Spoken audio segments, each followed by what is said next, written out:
આજે જબરદસ્ત દિવસ છે બેંક નિફ્ટી માટે અને બેન્કિંગ સ્ટોક્સ પર તમે એક રિસર્ચ કર્યું છે તો આ એક કોરિલેશન પણ ખૂબ સારું છે. જણાવો શું ઇનપુટ સામે આવી રહ્યા છે કે જેને કારણે બેન્કિંગ સ્ટોક્સમાં આટલી સરસ તેજી જોવા મળી હોય? જી જરૂરથી હશે. અત્યારે જોવા જાઓ તો બેન્કિંગ સેક્ટરમાં ઓવરઓલ જોવા જાઓ તો સારી તેજી જોવા મળી છે. પીએસયુ બેંક હોય કે પ્રાઇવેટ બેંક હોય બધામાં સારી તેજી જોવા મળી રહી છે. ઓવરઓલ જોવા જાઓ તો થોડા ટાઈમ પહેલાં કંપનીના ક્વાર્ટરલી પરિણામો આવ્યા હતા.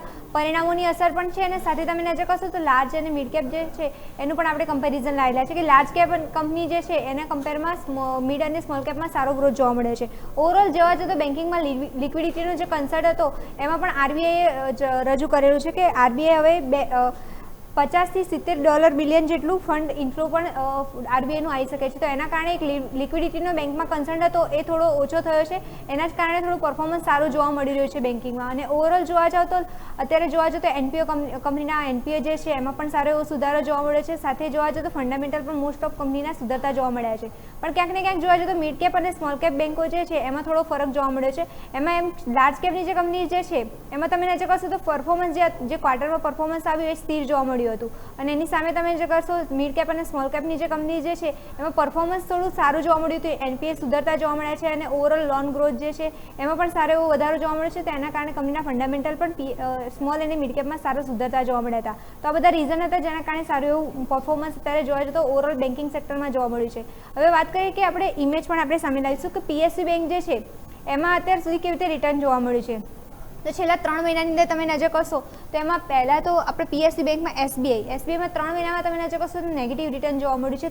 9% નેગેટિવ રિટર્ન છે. પણ સામે તમે નજર કરશો ત્યાં થોડું 2026માં અત્યાર સુધીમાં 2% તેજી જોવા મળી છે. એ સામે તમે જે કરશો કેનેરા બેંક જે છે એમાં તમે નજર કરશો 3 મહિનામાં અને 1 વર્ષમાં અત્યાર સુધીના 6 મહિનામાં તમે નજર કરશો તો નેગેટિવ જ રિટર્ન જોવા મળ્યું છે. પણ એ સિવાય તમે બીજી જે બેંકો જે છે પીએસયુ બેંક એમાં તમે નજર કરશો સારી એવી તેજી જોવા મળી છે. યુનિયન બેંક તમે નજર કરશો ત્યાં પણ અત્યારે 2026માં અત્યાર સુધી 10% રિટર્ન આપ્યું છે.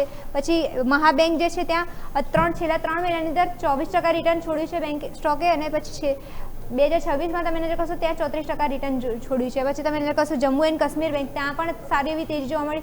નવા 52 વીક હાઈ પણ સ્ટોકે ક્રિએટ કર્યા અને છેલ્લા 3 મહિનાની અંદર 42% રિટર્ન સ્ટોકમાં મળ્યું છે અને 2026માં 55% રિટર્ન મળ્યું છે. એટલે ઓવરઓલ જોશો તો પીએસયુ બેંકમાં ડબલ ડિજિટમાં ગ્રોથ જોવા મળ્યો છે. મિડ કેપની જે સ્ટોક છે એમાં તમે કર્ણાટકા બેંક તમે નજર કરશો ત્યાં પણ 8%ની તેજી 28%ની તેજી દેખવા મળી છે છેલ્લા 3 મહિનામાં અને 2026માં તમે નજર કરશો 32%નું રિટર્ન છોડ્યું છે સ્ટોકે. તો ઓવરઓલ જોવા જાઓ તો પીએસયુ બેંકમાં મોસ્ટ ઓફ તમે નજર કરશો તો પોઝિટિવ જ રિટર્ન જોવા મળ્યું છે કેનેરા બેંકને છોડીને.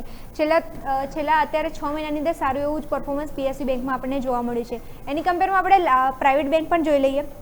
પ્રાઇવેટ બેંકમાં કઈ રીતે પરફોર્મન્સ જોવા મળ્યું છે. પ્રાઇવેટ બેંકમાં તમે નજર કરશો આઈસીઆઈસીઆઈ બેંક લાર્જ કેપની જે 3 બેંકો જે છે એમાં તમે નજર કરશો તો ક્યાંક ને ક્યાંક નેગેટિવ રિટર્ન જ જોવા મળ્યું છે. પછી 2026માં હોય કે પછી છેલ્લા 3 મહિનામાં હોય ત્યાં તમે નજર કરશો લાર્જ કેપમાં થોડું નેગેટિવ રિટર્ન જોવા મળ્યું છે. પણ એની સામે મિડ કેપના જે સ્ટોક છે જેમ કે આરબીએલ બેંક છે ત્યાં તમે નજર કરશો છેલ્લા 3 મહિનામાં 22% રિટર્ન મળ્યું છે અને 2026માં અત્યાર સુધી 13% રિટર્ન મળ્યું છે. પછી ફેડરલ બેંક તમે નજર કરશો ત્યાં 12% રિટર્ન મળ્યું છે 3 મહિનામાં અને 2026માં 18% રિટર્ન. ત્યાં પણ તમે નજર કરશો ડબલ ડિજિટમાં તમને ગ્રોથ જોવા મળ્યો છે. આઈડીએફસી ફર્સ્ટ બેંક તમે નજર કરશો ત્યાં પણ જો છેલ્લા 2026માં અત્યાર સુધી તો તમે નજર કરશો 14% નેગેટિવ રિટર્ન છે. પણ ક્યાંક ને ક્યાંક જોવા જઈએ તો 3 મહિનાની અંદર સ્ટોકે કમબેક સારું કર્યું છે.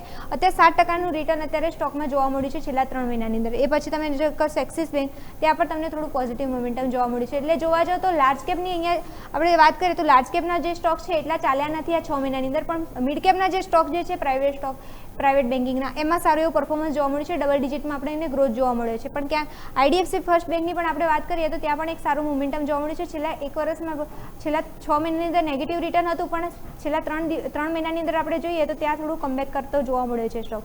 તો અહીંયા અત્યારે જોવા જઈએ તો પ્રાઇવેટ અને પીએસયુ બેંકની આપણે વાત કરીએ તો છેલ્લા 6 મહિનાની અંદર આપણે વાત કરીએ તો પીએસયુ બેંકમાં સારું રિટર્ન મળ્યું છે. ઓકે, તો આ એક્શન અત્યારે ફિલહાલ એટલે બેંક નિફ્ટીમાં જે